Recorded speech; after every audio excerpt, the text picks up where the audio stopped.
तो sir this is basically आ जाओ the last lecture of revision of redemption of preference shares. ठीक है, पिछले लेक्चर्स में मैंने इसके कॉन्सेप्ट सारे आपको ब्रशअप करवा दिए थे। कॉन्सेप्ट्स के अंदर क्या था याद दिला दूं एक बार।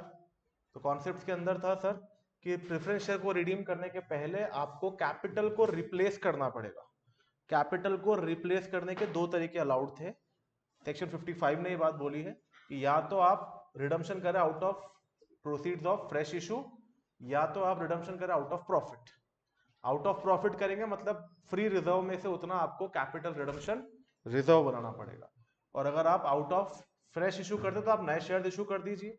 कुल मिलाकर इनका ऑब्जेक्टिव ये था कि जो रिडम्पशन हो रहा है उसके कारण से हमारा शेयर कैपिटल कम नहीं होना चाहिए। ठीक है, तो रिप्लेसमेंट ऑफ कैपिटल में न्यू शेयर और कैपिटल रिडम्पशन रिजर्व, ये सेक्शन 55 की रिक्वायरमेंट। फिर साथ में मैंने बताया था कि एक वैरायटी ऑफ क्वेश्चन और भी है जिसमें ये कहते हैं कि फंड अवेलेबिलिटी का भी ध्यान रखना है। तो हमने लास्ट क्वेश्चन वही किया था पिछले लेक्चर में कि फंड कैसे अरेंज करना है। तो फंड अवेलेबिलिटी का मैटर अलग है। देखो आपने नए शेयर इशू करे सेक्शन 55 का कंप्लायंस करने के लिए, तो we are only concern with the face value कि 10 लाख के प्रेफरेंस शेयर जा रहे हो तो 10 लाख की फेस वैल्यू के इक्विटी शेयर आने चाहिए। अब वो 10 लाख की फेस वैल्यू के इक्विटी शेयर को आपने 12.5 लाख में इशू करा, 2.5 लाख का प्रीमियम है, हमें उस प्रीमियम से मतलब नहीं है सेक्शन 55 के लिए। याद आ रही बात। पर अगर हम फंड अरेंज करने की बात करें तो फंड तो आपका 12.5 लाख का अरेंज हो गया है, इसलिए फंड अरेंज के लिए हमें इशू प्राइस से मतलब होगा, बट सेक्शन 55 के कंप्लायंस के लिए हमें फेस वैल्यू से मतलब होगा। ठीक है, तो ये हम लोगों ने लास्ट क्वेश्चन कल एक किया था लास्ट लेक्चर में। बेसिकली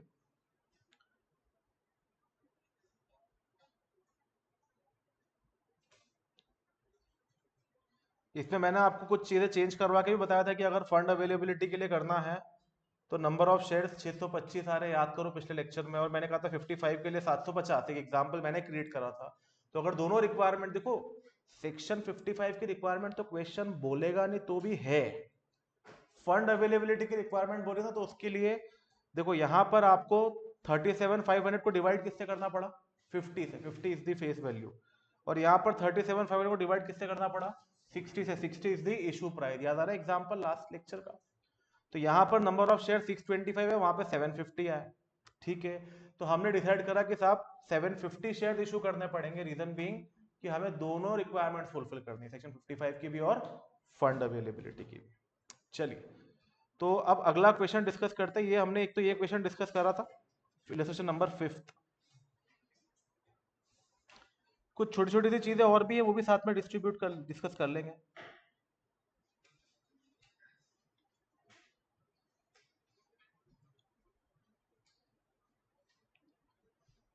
देखो इलस्ट्रेशन नंबर 6 क्या कहता है, ये फटाफट से पहले इसको डिस्कस करते हैं। जिनको पता नहीं चल क्या रहा है, तो इसका रिवीजन चल रहा है, तो जितना समझ में आओ तो समझ लो। ठीक है, बाकी तो ये बाद में वापस से आप लोगों के लिए कवर होगा। The following are the extracts from balance sheet of ABC Limited as on 31st December 2022. Share capital 40,000, equity share rupees 10 each, fully paid rupees 4 lakh के, 1,000 10% redeemable preference shares of rupees 100 each, fully paid rupees 1 lakh के। Reserve and surplus में capital reserve 50,000, security premium 50,000, general reserve 75,000 and P and L account 35,000। मुझे बताओ इनमें से कौन सा reserve में यूज कर सकता हूं for creating CRR, general reserve and P and L account. Security premium CRR बनाने के लिए तो कभी इस्तेमाल होता ही नहीं है। हाँ, ये एक डाउट जरूर था कि प्रेफरेंस शेयर के रिडम्पशन पे जो प्रीमियम पे करना उसके लिए अवेलेबल है कि नहीं। तो हमने समझ लिया जब तक क्वेश्चन ये ना बोले कि ये पुरानी कंपनी है या सेक्शन 133 कंप्लायंट नहीं है, तब तक सिक्योरिटी प्रीमियम अवेलेबल नहीं होगा। On 1st January 2023, the Board of Directors decided to redeem the preference shares at par by utilization of reserve. ठीक है, उन्होंने डिसाइड करा कि प्रेफरेंस शेयर को रिडीम करना है at par by utilising the reserve. तो ठीक है सर, रिजर्व को यूटिलाइज करके मतलब वो क्या चाह रहे हैं, क्या यहाँ पर नए शेयर इशू कर रहे हैं कि सीआरआर बनाकर ही रिडीम करना हो। तो आप पहले देखो प्रेफरेंस शेयर रिडीम कितने के होंगे, 1 लाख रुपए के। क्या 1 लाख रुपए का सीआरआर बनाने जितना बैलेंस है आपके पास? देखो ध्यान से, एक 75,000 रुपए है और एक 35,000, कितना होता है 1 लाख होता है एग्जैक्टली 1,10,000 और हमें चाहिए कितना 1 लाख, तो सफिशियंट है हमारे पास, कुछ नहीं इस क्वेश्चन में। देखो क्या बोल रहा है, देखो एक चीज ये बार बार बोलते हैं, you are required to pass necessary journal entries including cash transaction in the books of the company. क्योंकि कभी कभी ऐसा भी होता है कि बोलते हैं कैश ट्रांजेक्शन के लिए कैश बुक बनाओ और बाकी के लिए जर्नल प्रॉपर, तो उसमें दोनों चलानी पड़ती है आपको, पर और एग्जाम में भी आया हुआ है वो। तो आप ध्यान रखना कि शेयर कैपिटल वाले चैप्टर में कभी भी वो आपको कैश बुक बनाने को बोले तो वो एंट्री जिसमें बैंक आती है वो कैश बुक में रिकॉर्ड होगी, और बाकी एंट्री जर्नल प्रॉपर बनेगी, जर्नल के अंदर रिकॉर्ड होगी, तो फिर दोनों चलानी पड़ेगी अपने। पर ये अच्छी बात है कि अभी तक जितने क्वेश्चन आते हैं वो क्या बोल रहे हैं, इंक्लूडिंग कैश भी आप इसी के अंदर रिकॉर्ड कर लो। तो सबसे पहले मुझे पर्सनली ऐसा लगता है कि पहली एंट्री होनी चाहिए सीआरआर बनाने की, पर आपकी बुक उसको बताने के बाद में करती है, पर ठीक है डेट सेम है तो ऊपर नीचे कर सकते हैं। तो पहले तो मैं तो प्रेफर करूंगा कि सीआरआर बनाओ। तो general reserve account debit, P and L account debit, पहले जनरल रिजर्व यूज करा, फिर P and L and to capital redemption reserve 1 lakh, और उसके बाद प्रेफरेंस शेयर को रिडीम कर दिया। 10% redeemable preference share capital to preference share holder 1 lakh, preference share holder to bank 1 lakh, that's it, question खत्म सर। क्या लिखा है इन्होंने, security premium and capital reserve not being distributable profits can not be utilised for transfer to capital redemption reserve. ये free reserve नहीं है, इनको dividend के तौर पर डिस्ट्रीब्यूट नहीं किया जाता, इसलिए ये सीआरआर बनाने के लिए इस्तेमाल नहीं होता है, और ये बात हमको बहुत अच्छे से पता है, ठीक है ना। बोनस में इस्तेमाल होते थे लेकिन यहां इस्तेमाल नहीं होंगे। बोनस में सिक्योरिटी प्रीमियम इस्तेमाल करते थे अपन, हाँ याद नहीं आ रहा, कैपिटल रिडम्पशन रिजर्व भी इस्तेमाल करते थे, ठीक है। और उसमें भी दो तरह की चीजें थी कि अगर पार्टली पेडअप को फुल्ली पेडअप कर रहे हो तो केवल फ्री रिजर्व से कर सकते हो, लेकिन अगर फ्रेश बोनस इशू ला रहे हो, नए शेयर ला रहे हो, तो फिर ये भी यूज हो सकते हैं। चलो अगला क्वेश्चन, इलस्ट्रेशन नंबर 7, आइए फटाफट से डिस्कस कर लेते हैं। C Limited had 3,000 12% redeemable preference shares of ₹100 each, तो कितना हो गया sir 3 lakh fully paid up. The company had to redeem these shares at a premium of 10%, तो 3 लाख पे 10% का प्रीमियम कितना 30,000। मेरे कैपिटल में से 3 लाख घटेगा सर, लेकिन मुझे उनको पेमेंट 3,30,000 का करना है। अभी सुनना ध्यान से, अगर क्वेश्चन ने फंड को लेकर कोई प्रॉब्लम नहीं जताई तो मुझे लगेगा मेरे हिसाब से फंड है, फिर मुझे केवल 3 लाख की चिंता करनी कि कैसे इस 3 लाख के बदले सीआरआर बने या नए फेस वैल्यू के शेयर, ताकि सेक्शन 55 का कंप्लायंस हो सके। पर अगर क्वेश्चन ने कहीं फंड अवेलेबिलिटी की बात छेड़ दी तो फिर 3,30,000 की व्यवस्था करनी पड़ेगी आपको, क्योंकि प्रीमियम भी कैश में तो देना ही है। It was decided by the company to issue the following, अब देखो क्या इशू कर रही है कंपनी, सबसे पहले 25,000 equity share of ₹10 each at par. अब ये शेयर इशू करने का ऑब्जेक्टिव क्या है बताओ सर, सेक्शन 55 का कंप्लायंस और फंड अवेलेबिलिटी भी हो सकता है, बट क्वेश्चन ने बोला नहीं अभी। तो अभी तो हम ये मानते हैं कि चलो ये शेयर तो वो सेक्शन 55 का कंप्लायंस करने के लिए, तो बताओ कितनी फेस वैल्यू के इक्विटी शेयर आ जाएंगे आपके पास, 25,000 इंटू 10 2.5 लाख, और ऊपर आपके प्रेफरेंस शेयर कितने रिडीम हो रहे हैं 3 लाख, तो अभी पूरा कैपिटल रिप्लेस हुआ क्या, 50,000 का और रिप्लेस होना बाकी है।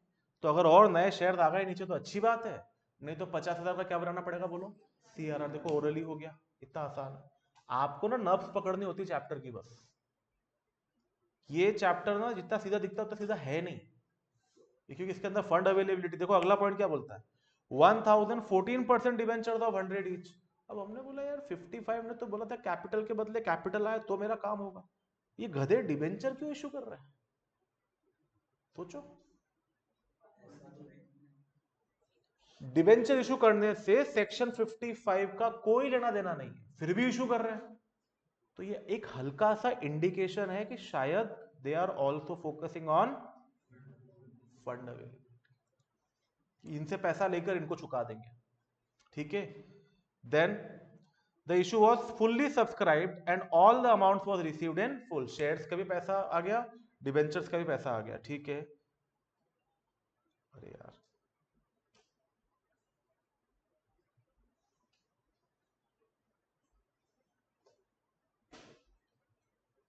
फिर क्या बोला था, payment was duly made the company had sufficient profit, इस लाइन का मतलब क्या है कि कंपनी जितना चाहे उतना सीआरआर बना सकती है। तो हमें तो 50 की जरूरत है, तो 50 का सीआरआर बन जाएगा। Show the journal entries.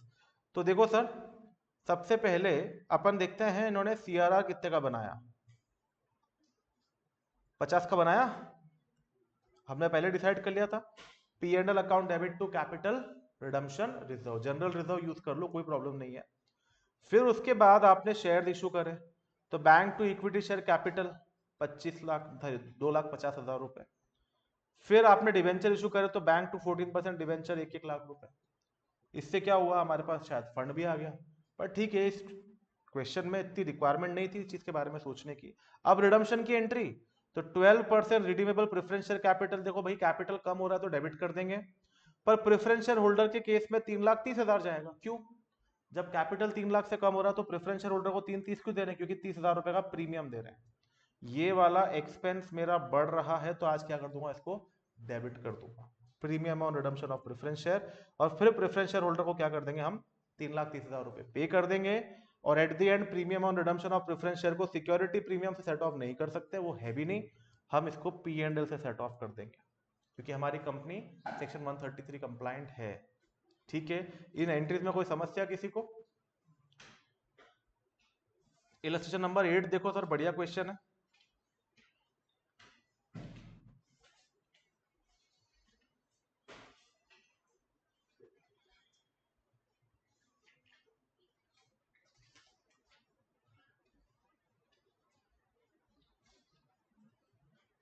The capital structure of the company consists of 20,000 equity shares of ₹10 each, fully paid up, and 1,008% redeemable preference shares of ₹100 each, fully paid up. ठीक है सर, कितने रुपए के प्रेफरेंस शेयर हुए बोलो? 1 लाख रुपए के। Undistributed reserve and surplus stood as general reserve 80,000, profit and loss account 20,000, investment allowance reserve out of which ₹5,000 not free for distribution as dividend ₹10,000। ये बताओ तो इन्वेस्टमेंट अलाउंस रिजर्व का बैलेंस कितना है, जिसमें से 5,000 रुपए is not free for distribution as dividend, मतलब बचा हुआ 5 फ्री है, और वो रिजर्व जिसका पार्ट डिविडेंड के तौर पे डिस्ट्रीब्यूट हो सकता है, उसमें से आप सीआरआर भी बना सकते हो। तो इन्वेस्टमेंट क्या नाम दिया हुआ है, इन्वेस्टमेंट अलाउंस, इसमें से 5,000 रुपए का सीआरआर आप बना सकते हो, पूरे 10 का नहीं बना सकते। सिक्योरिटी प्रीमियम 2,000, ठीक है। Cash and bank amounted to ₹98,000। पूरे क्वेश्चन का ना सबसे इंपॉर्टेंट पार्ट यही है, कैश एंड बैंक का बैलेंस कितना है देखो 98, और प्रेफरेंस शेयर को रिडीम करूंगा तो पैसा कितना चुकाना है, 1 लाख। तो सफिशिएंट तो नहीं है, फिर भी समझते हैं आगे। Preference share are to be redeem at a premium of 10%। लो भैया, और खत्म हो गया मामला। अब 1 लाख नहीं, 1,10,000 रुपए देने हैं उनको, और आपके पास कितने हैं 98, तो कम कितने पड़ रहे हैं 12,000। ठीक है, and for the purpose of redemption the directors are empowered to make fresh issue of equity shares at par after utilizing the undistributed reserves and surplus, और क्या लिखा है देखो, subject to the condition that a sum of 20,000 shall be retained in the general reserve and which should not be utilized। तो ऊपर जाके देखो, general reserve जो 80 का दिख रहा है ना, उसमें से आप 60 ही यूज कर सकते हो, 20 यूज नहीं कर सकते। तो देखा हमने, 1 लाख में से 60 तो जनरल रिजर्व में से बन जाएगा। ठीक है, अरे एक, आप पहले सेक्शन 55 की बात करते हैं। प्रेफरेंस शेयर कैपिटल है कितना, ये देखो 1 लाख, जर्नल एंट्री थी मांगी ना उन्होंने, ठीक है। प्रेफरेंस शेयर कैपिटल है कितना 1 लाख, इसके रिडम्पशन पे प्रीमियम कितना 10,000। अब इसमें से कैपिटल रिडम्पशन रिजर्व कितना बनेगा, मैक्सिमम कितना बना सकते हो? तो आपने बोला सर जनरल रिजर्व का 60,000 हम इस्तेमाल कर सकते हैं, वो कर लिया। पी एंड एल का 20 का बैलेंस है ना सर, तो सर आप देखिए जो प्रीमियम ऑन रिडम्पशन पे हो रहा है 10,000 रुपए का, वो सिक्योरिटी प्रीमियम से सेट ऑफ नहीं हो सकता। क्यों नहीं हो सकता? क्योंकि हम लोगों ने पढ़ा है कि हम सेक्शन 133 कंप्लायंट कंपनीज है और हमारे लिए सिक्योरिटी प्रीमियम अवेलेबल नहीं है।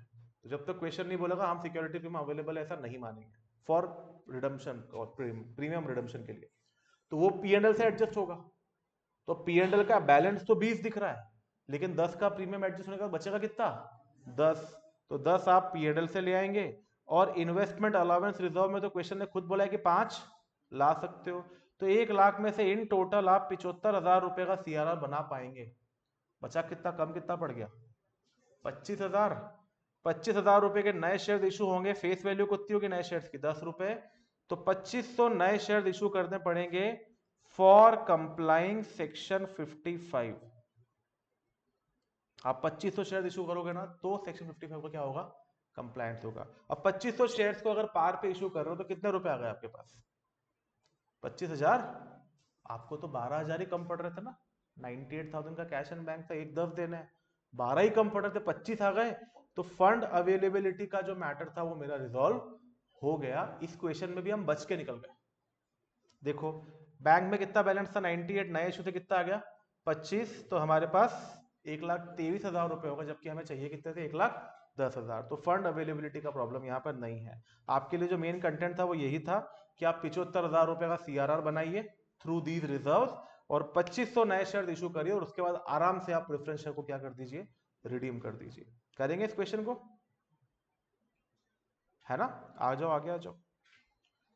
तो ऐसे कैसे सर, अरे फास्ट ट्रैक बैच है यार, हमको क्यों बिठाया, जबरदस्ती नहीं करी थी, पर मैंने कहा था बैठ के देखो कुछ फायदा हो जाएगा, और मैंने ये भी कमिट करा था कि इसको बाद में आगे कवर करेंगे। वो जिन बच्चों के लिए करता मैक्सिमम वो तो आए ही नहीं, पर ठीक है कोई बात नहीं। अपना एक, आपको पता है आपके ये चैप्टर्स कंप्लीट हो गए, आप इनके क्वेश्चंस कर लेंगे तो, और बाद में आप लोगों के लिए और अच्छा काम हो जाएगा, एक बार और हो जाएंगे खत्म।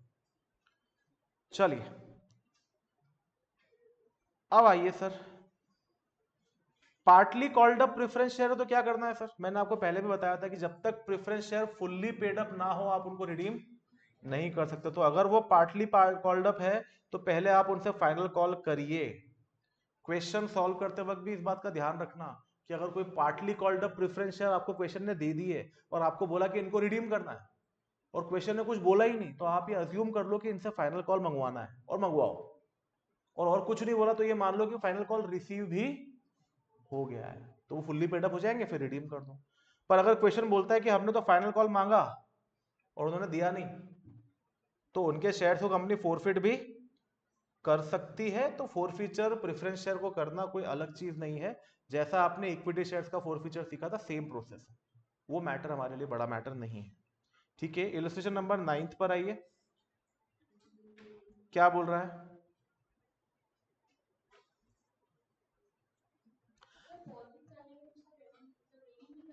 नहीं करेंगे, नहीं करेंगे। फोरफिट का मतलब क्या हुआ, पूरा टॉपिक पढ़ लिया हमने फोरफिट में, कब करा पेमेंट हमने शेयर होल्डर को, बताओ। नहीं नहीं, The balance sheet of XYZ Limited as on 31st December inter alia includes the following information.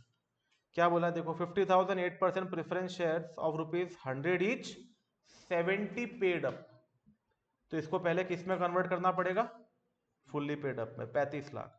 1 lakh equity share of ₹100 is fully paid up, security premium, capital redemption reserve already 20 lakh का बना हुआ है, general reserve 50 lakh का है, bank है 15 लाख का। Under the terms of their issue, मतलब देखो मुझे यहां पर तकलीफ ना खाली बैंक की दिख रही है, सीआरआर बनाने के लिए तो जनरल रिजर्व सफिशिएंट है अपने पास, पर अभी सर 30 रुपए उस पर आना और बाकी है प्रेफरेंस शेयर पर। तो अभी हम कुछ भी कमेंट नहीं कर सकते कि सीआरआर के लिए सफिशिएंट बैलेंस है कि बैंक के लिए है, पर फिर भी बैंक तो मुझे कम दिख ही रहा है 15 लाख रुपए। Under the terms of their issue the preference share are redeemable on 31st March 2022 at 5% premium in order to finance the redemption. Sir ये स्लैंग का मतलब बताओ, फाइनेंस द रिडम्पशन का मतलब फंड अवेलेबिलिटी का matter. The company makes a right issue, बच्चों right issue आ गया सर, अरे तुमको क्यों चिंता है, राइट इशू में भी पैसा आता है। पूरा चैप्टर आपने राइट इशू का पढ़ा, उसमें मैंने आपको समझाया था कि उसकी अकाउंटिंग बड़ी चीज नहीं होती, अकाउंटिंग नॉर्मल शेयर्स की तरह होती है। कंपनी ने एक राइट इशू करा 50,000 equity share of ₹100 each eight 110 पर शेयर, मतलब जो नया इशू हुआ ना वो प्रीमियम पे हुआ है, फेस वैल्यू 100 रुपए है और रिडम्पशन प्राइस कितना है 100, सॉरी इशू प्राइस कितना है 110 रुपए। ₹20 on application, 35 including premium on allotment, and balance on 1st January 2023। 23, मतलब बैलेंस अभी नहीं आएगा सर, बैलेंस तो बाद में आएगा। अभी हम कहाँ खड़े ऊपर 31 दिसंबर 2021, तो इसके बाद 31 मार्च 22 को प्रेफरेंस शेयर रिडीम होने, तो उसके पहले हमें शेयर इशू कर रहे हैं। तो फाइनल कॉल तो अगले साल जनवरी 23 में आएगी, तो फाइनल कॉल की एंट्री आपको अभी पास नहीं करनी होगी। ये बात समझ में आ रही सबको? Next, the issue was fully subscribed and allotment was made on 1st March. The money due on allotment was duly received by 31st March. The preference shares were redeemed after fulfilling the necessary conditions of section 55 of the company Act. तुम नहीं भी बोलते तो भी वो तो applicable है ही। You are required to prepare necessary journal entry। अच्छी बात, इग्नोर डेट कॉलम, वो डेट को इग्नोर करो। हाँ ठीक है, मतलब टिल 31 मार्च 2022 न्यू शेयर जो इशू हुए, ठीक है। अब वो न्यू शेयर कैसे इशू करने, क्या करना है, आपको सारी चीज समझनी पड़ेगी सर। फेस वैल्यू कितना, कितना इशू प्राइस, सारा कैलकुलेशन करना पड़ेगा। आइए समझते हैं, आप कितना समझ पा रहे हो पहले मुझे ये बताओ, बोलो। 35 लाख के प्रेफरेंस शेयर को सबसे पहले तो फुल्ली पेड अप कर लो, बाकी बात उसके बाद करेंगे। तो हमने फुल्ली पेड अप करने के लिए देखो फाइनल कॉल करी, 8% preference share final call to 8% preference share capital, 50,000 into 30 कितना हो गया, 15 लाख।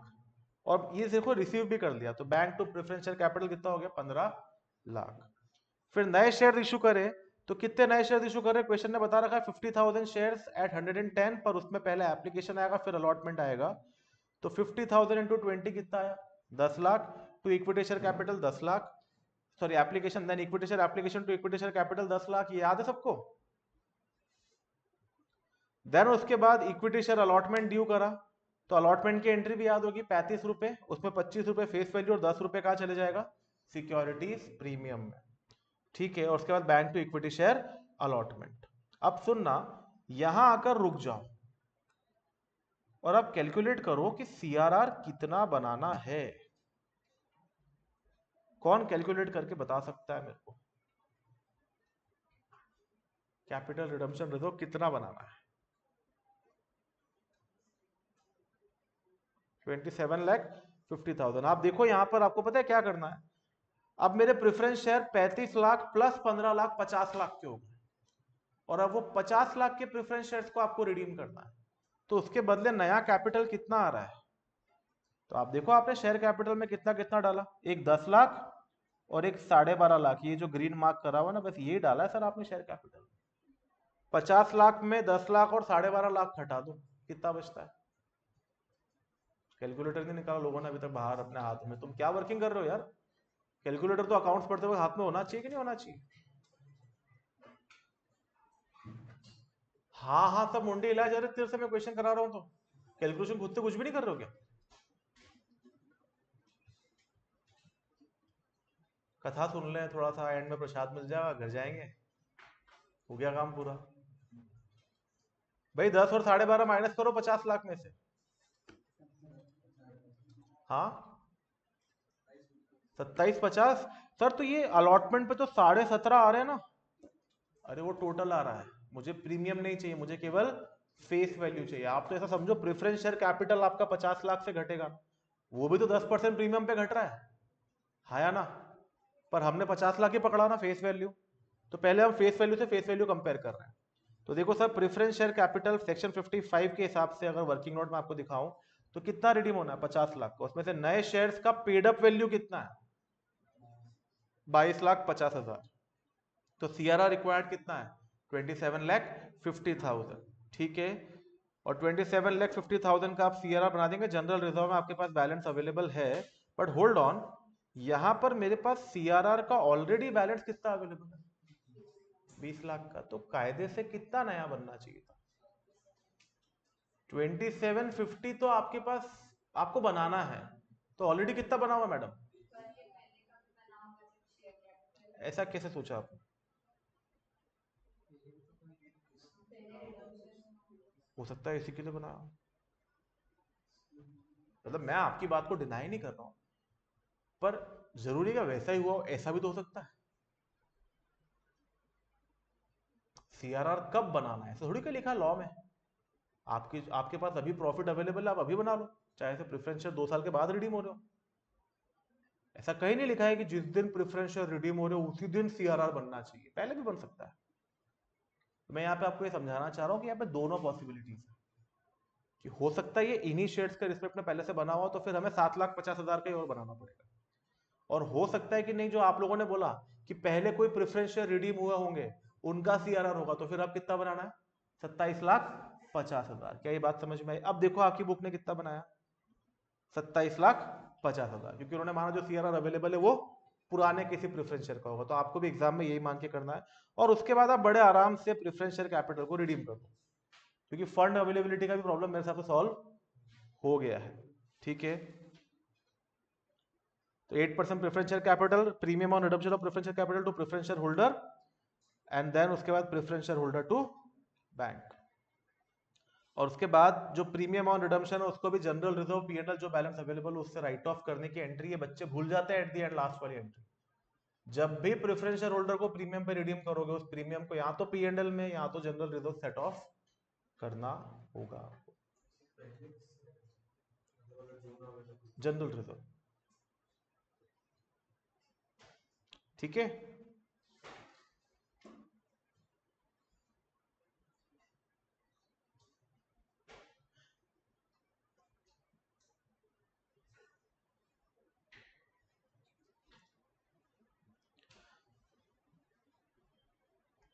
देखो क्या लिखा है इन्होंने, यहाँ पे पॉइंट दिया है, in case of forfeited shares. तो अगर मान लीजिए कि आपको प्रेफरेंस शेयर्स को रिडीम करना था और वो फुल्ली पेड अप नहीं है, तो आपने उनसे अमाउंट कॉल किया कि भैया आपको फुल्ली पेड अप बना के फिर रिडीम कर देंगे। ऐसे तो कोई बेवकूफ़ी होगा जो उस चीज़ का पैसा नहीं देगा, क्योंकि वो पैसा देकर अल्टीमेटली आपको वापस मिल रहा है। पर अब उस व्यक्ति को कुछ मजबूरी होगी बंदे की, पैसा होगा नहीं उसके पास या कोई भी कारण होगा तो उसने नहीं दिया, तो उसके शेयर्स क्या हो गए? फोरफिट हो गए। ये तो हम लोगों ने पढ़ लिया कि फोरफिट हो सकता है, बट अगला मैटर क्या है? अगला मैटर ये है कि क्या उन शेयर्स को आप रीइश्यू कर सकते हो? बोले नहीं, कैंसिल कर दो, रीइश्यू नहीं करना, क्योंकि जो ऑलरेडी नियर फ्यूचर में रिडीम ही होने वाले हैं उनको वापस से रीइश्यू करो फिर रिडीम करो, ये झंझट नहीं चाहिए हमको। तो आप तो उन शेयर्स को बस फोरफीचर की एंट्री करके और खत्म कर दो। ठीक है, और जितने शेयर्स आपने फोरफिट कर दिए, ठीक है, वो अब रिडम्पशन की कैटेगरी से बाहर हो गए। 1,00,000 प्रेफरेंस शेयर रिडीम होने थे, 1,00,000 में से 90,000 फुल्ली पेड अप हो गए, 10 नहीं हुए, और 10,000 शेयर्स को आपने फोरफिट कर लिया। तो अब रिडम्पशन का जो भी सेक्शन 55 का कंप्लायंस आपको चेक करना है, वो आपको 90,000 शेयर्स के लिए चेक करना है, क्योंकि 10,000 को आपने रिडीम थोड़ी करा, उनको तो फोरफिट करा है। तो ऐसा नहीं कि 1,00,000 से प्रेफरेंस शेयर कैपिटल कम हुआ तो 1,00,000 से बढ़ना चाहिए, नहीं, 1,00,000 से कम हुआ है, लेकिन उसमें से रिडम्पशन के कारण 90,000 से कम हुआ है, बाकी तो फोरफिट हुआ है, उसका पैसा थोड़ी लौटाया हमने उसको। पैसा लौटाने से तकलीफ है इनको, समझना। तो पैसा लौटाएगा जिसके शेयर फोरफिट करे, मैडम लौटाएगा जिसके शेयर फोरफिट करे उसको पैसा नहीं ना। तो इसलिए जो शेयर फोरफिट हो रहे हैं उसको रिडम्पशन नहीं मानना आप, जो बचे हुए का रिडम्पशन होगा उसके हिसाब से सेक्शन 55 का कंप्लायंस करना। 90,000 शेयर्स, तो 90,000 की फेस वैल्यू घट रही है तो नई फेस वैल्यू उतनी सेम इंक्रीज होनी चाहिए। ठीक है, और इसके शेयर फोरफिचर को क्योंकि अब आपको रीइश्यू तो करना ही नहीं है, तो डायरेक्टली फोरफिचर के बैलेंस को कहां ट्रांसफर कर देंगे? कैपिटल रिजर्व में। देखो इलस्ट्रेशन नंबर 10 देखते हैं, आइए लास्ट क्वेश्चन खत्म करें, उसके बाद प्रैक्टिकल प्रॉब्लम्स में आपको कोई तकलीफ होगी तो हम उस पर भी बात कर लेंगे, कोई प्रॉब्लम नहीं। इलस्ट्रेशन नंबर 10 क्या बोलता है, देखो, with the help of details in illustration number 9 जो हम लोगों ने अभी अभी सॉल्व किया, and further assuming that the preference share holders holding 2000 shares fail to make the payment of the final call. हम लोगों ने एक्सपेक्ट करा था ना कि फाइनल कॉल सब पे कर देंगे, तो इन्होंने बोला कि साहब 2000 शेयर्स ने फाइनल कॉल पे नहीं करा। You are asked to pass the necessary journal entries to show the relevant extract from the balance sheet as on 31st March with corresponding figures on 31st December, assuming that the shares in default are forfeited after giving proper notice। Journal entry भी करनी है, balance sheet भी बनानी है। तो क्या बोला है, देखो, फाइनल कॉल तो आपने पूरी करी 15 लाख की, पर अब उसमें से रिसीव कितनी होगी? पूरा शेयर कैपिटल वाला चैप्टर ही चल रहा है सर। 2,000 पे रिसीव नहीं होगी, 48,000 पे रिसीव हो जाएगी। तो bank account debit 48,000 into 30, calls in arrear 2,000 into 30, yes, to 8% preference share, final call 15 lakh. अब इसमें से 14,40,000 मतलब 48,000 शेयर तो फुल्ली पेड अप हो गए, तो उनको तो रिडीम कर सकते हो आप। 2,000 को अब आप कॉल से नरियर है, तो आइए उन शेयर्स को फोरफिट कर लेते हैं। तो फोरफिट करने के लिए क्या होगा, 8% preference share capital account debit. 2,000 share fully called up थे, तो 100 रुपए डेबिट कर देंगे। उसमें से जितना अनपेड है वो कॉल से नरियर, जितना पेड है वो शेयर फोरफीचर। कुछ याद आ रहा है? ऐसा पढ़ रखा है हमने, पूरा चैप्टर पढ़ा था यार यहाँ पे शेयर कैपिटल वाला। तो ये शेयर फोरफीचर की एंट्री हो गई। अब आप नए शेयर इशू करो, तो 50,000 नए शेयर इशू करें, bank to equity share application, equity share application to equity share capital, वही इलस्ट्रेशन नंबर 9 ही चल रहा है। फिर अलॉटमेंट ड्यू करा, तो यहां तक की एंट्री तो सेम हो गई सर। अब देखो सर, ये जो सीआरआर बनाना है ना, ये फिगर चेंज हो जाएगा सर। मैंने आपसे बार बार बोला ना ये बात, जिन शेयर्स को फोरफिट करा उनको रिडम्पशन नहीं मानना है। तो अब 48,000 इंटू 100 कितना होता है, 48 लैक्स। 48 लैक्स में से कितने के शेयर इशू कर चुके हो, कितना अमाउंट शेयर कैपिटल में डाल चुके हो आप, 10 लाख और 12.5 लाख। तो अब 48 लैक्स में से 10 लाख और 12.5 लाख माइनस करो, तो मालूम पड़ेगा आपको कि सीआरआर कितने का बनाना है। हाँ जी, वहां 27,50 था, यहां पर कितना हो जाएगा, 25,50। जो फोरफिट कर लिया उसके लिए सीआरआर सेक्शन 55 करने की जरूरत नहीं है। और अब आप जो रिडीम करेंगे ना, वो भी 48,000 शेयर ही रिडीम करेंगे, प्रीमियम भी उन्हीं पे देंगे और पेमेंट भी उन्हीं का करेंगे, और उसकी उसी के प्रीमियम को जनरल रिजर्व से राइट ऑफ भी करेंगे। एक एडिशनल एंट्री हो गई कि share forfeited account to capital reserve, इसको क्योंकि रीइशू करना नहीं है ना, तो ये पूरे को हाथों हाथ कहाँ ट्रांसफर कर दो, कैपिटल रिजर्व में। कुछ समझ में आई बात? प्रैक्टिकल प्रॉब्लम देखना है कुछ? एक ही है?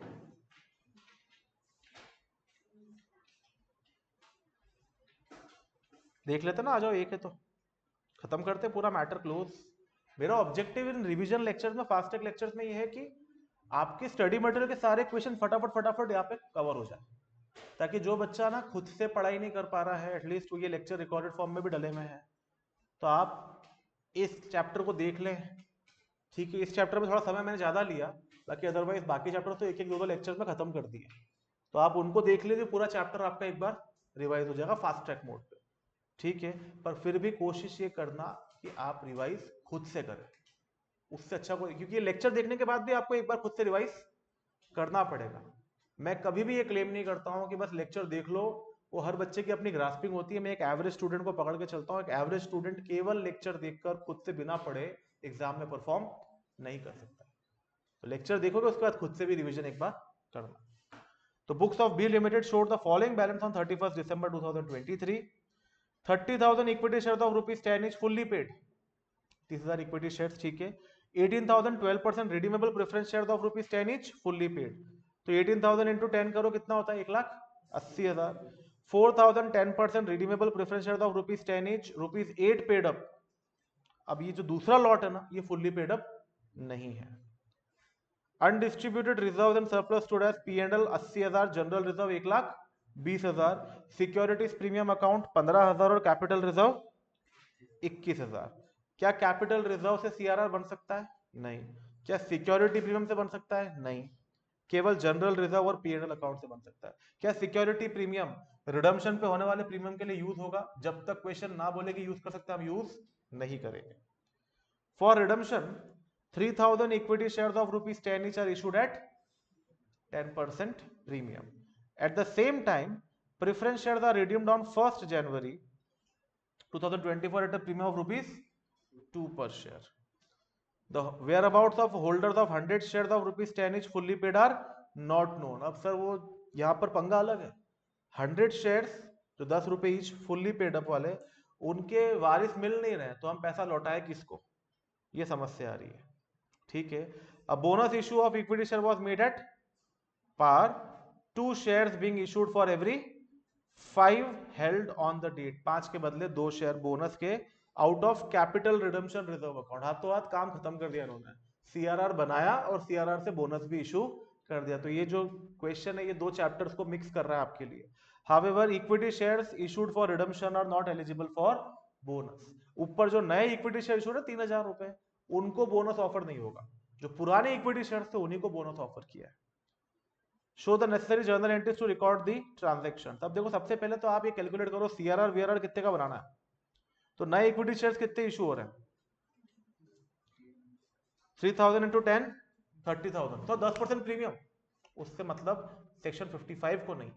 तो कुल मिला के नया कैपिटल कितना आ रहा है 30,000, और प्रेफरेंस शेयर कैपिटल जा कितना रहा है सर, एक तो 1,80,000 और एक 40,000, 2,20,000।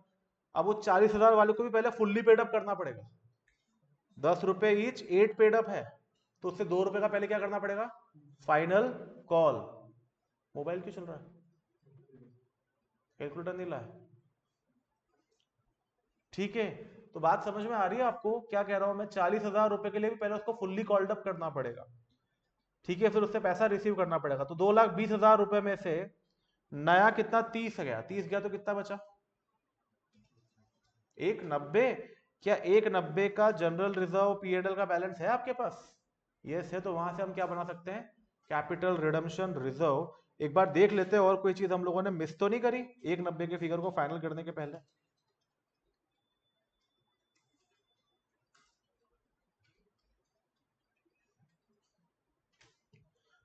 और कोई चीज मिस तो नहीं करी, एक बार ध्यान से चेक कर लो।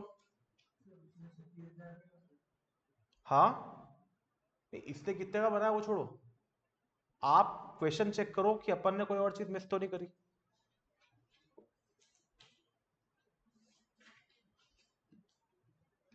ये इस लाइन का कुछ नहीं करेंगे क्या, the whereabouts of holders of 100 shares of ₹10 each fully paid are not known. सोचो, क्या इनको अभी पैसा देना है, मतलब ये प्रेफरेंस शेयर अभी रिडीम नहीं होंगे, सोचो सोचो, 60 सेकंड दे रहा हूं, सोचो और बताओ वापस से कैलकुलेट करके।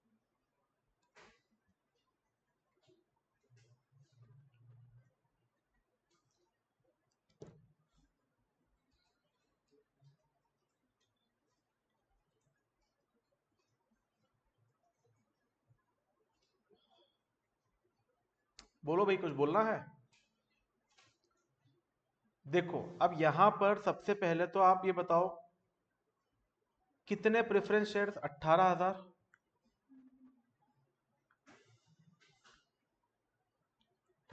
12% redeemable preference share of ₹10 each, तो ये तो रिडीम होंगे, इनमें तो कोई दिक्कत नहीं है। अभी 4,000 10% redeemable preference share of ₹10 each, ₹8 paid up, all share are issued on 1 April 2022। हाँ ठीक है, वो कोई बड़ा इशू नहीं है, पर इन 4,000 शेयर्स के लिए हमारे पास दो पॉसिबल अजम्पशन है कि हम इनसे फाइनल कॉल करके और इनको रिडीम कर दें, ठीक है, या ये मान ले कि इनको रिडीम नहीं करना। तो क्वेश्चन ने आगे कहीं बोला है कौन से प्रेफरेंस शेयर रिडीम हुए हैं,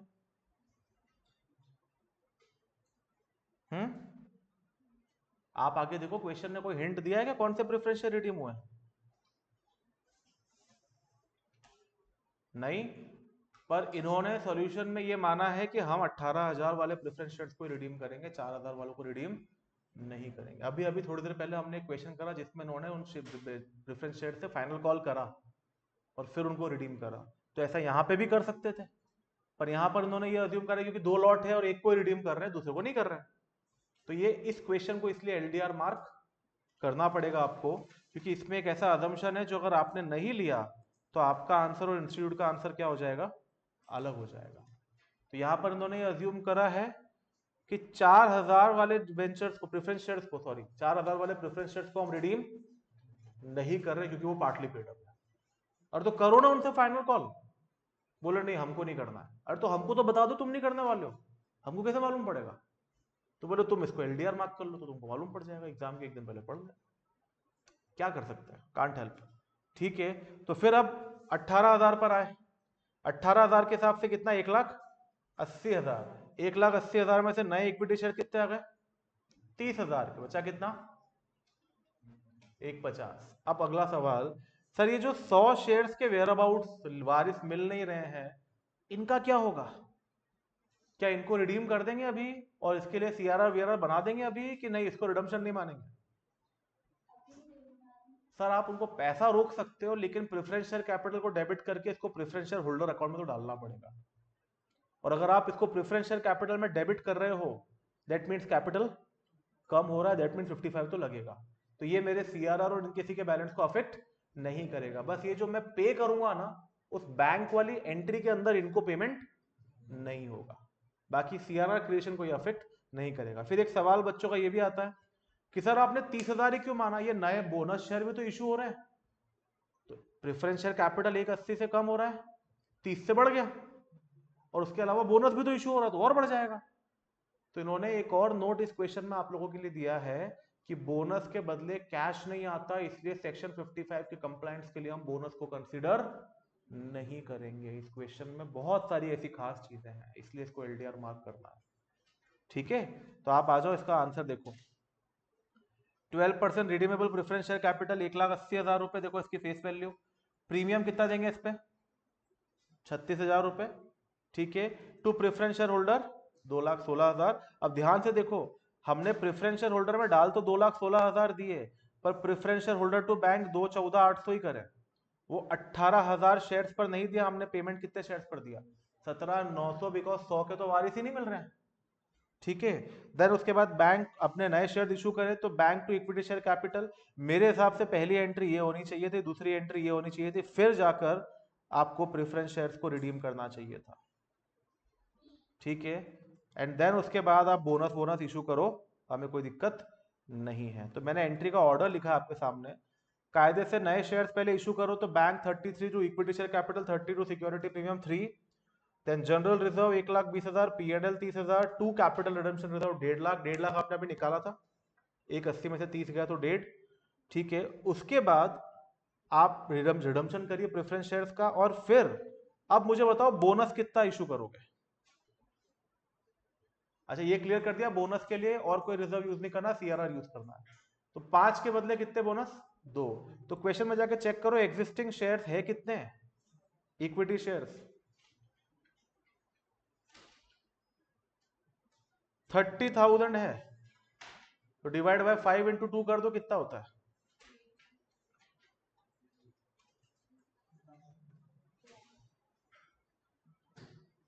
हाँ कितना होता है, 12,000 इंटू 10, तो कितने हो गए, 1,20,000। तो एंट्री होगी CRR to bonus to share holder, ये सीखा है अपन ने, and then bonus to share holder to equity share capital, और उसके बाद जो premium on redemption of preference share उसको पीएनएल से राइट ऑफ कर देंगे, 36,000 रुपए। और देखो इन्होंने यहां पर एक खास बात लिखी है, bonus share does not result in receipt of cash and hence increase in share capital on account of bonus issue cannot be considered as a determination of amount to be transferred to capital redemption reserve। ये author का अपना view उन्होंने आपको दिया है कि sir CRR बनाने के लिए सेक्शन 55 के लिए बोनस को हम ये नहीं मानेंगे कि हम नया शेयर इशू करके आए हैं। कारण कि जब आप सेक्शन 55 में जाके देखोगे तो वो क्या बोलता है, out of proceeds of fresh issue, ऐसा बोलता है वो, और बोनस में कोई प्रोसीड्स नहीं आ रहे हैं, इसलिए ये सेक्शन 55 के लिए इंक्रीज इन कैपिटल नहीं माना जाएगा। तो अपने नया शेयर आपने 30,000 का इशू करा है, अदरवाइज पता है क्या होता, 30 का नया शेयर इशू करा, 1,20 का बोनस। ठीक है, कितना हो गया, 1.5 लाख। 1,80 से प्रेफरेंस शेयर घट रहा है, 30 का सीआरआर बना दो। तो बोले नहीं, ऐसा नहीं होगा, बोनस को हम सीआरआर के लिए कंसिडर नहीं करेंगे। This was all with respect to redemption of preference shares. ठीक है सर।